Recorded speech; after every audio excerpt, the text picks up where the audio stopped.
I was born youngest of 8 in Mir, across the narrow sea. So my father gave me over to the Red Temple. In their wisdom, they decided to make me a priest instead of a warrior or a temple prostitute like other children. It was not the path I would have chosen.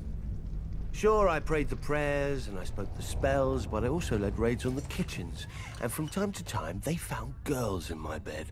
Such wicked girls. I never knew how they got there.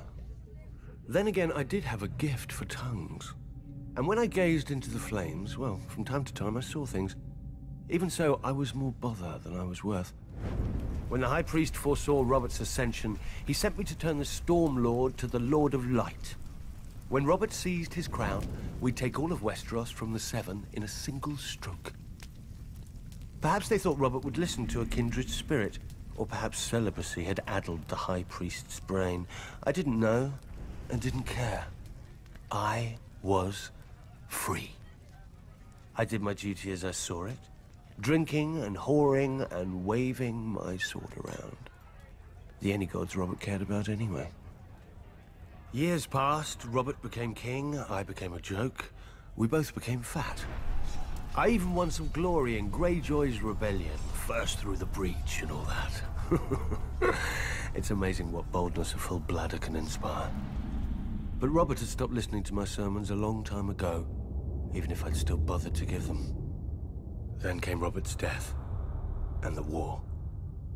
I'm not speaking of those brats squabbling over the world's pointiest chair. Powers long asleep are waking and moving through the land.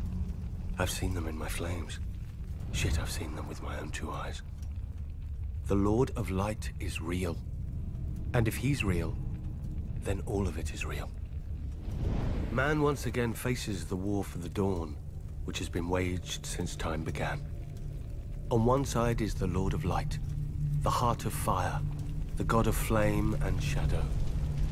Against him stands the great other, whose name may not be spoken.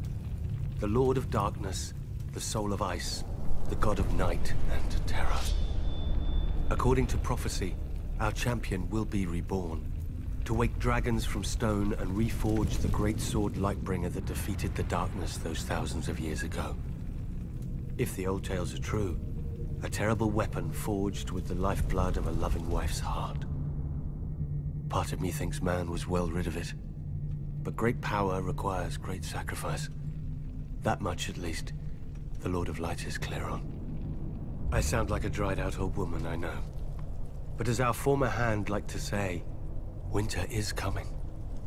When the cold winds rise, all men, no matter their faith or lack of it, huddle beside my night fires. And I pray the prayers, and speak the spells, and beseech the Lord of Light to bring back the dawn. So far, so good. But reprobate as I am, I can't help but wonder what will happen if, one day, our Lord does not answer. Imagine a night that goes on forever, so dark and full of terrors. I think I need another drink.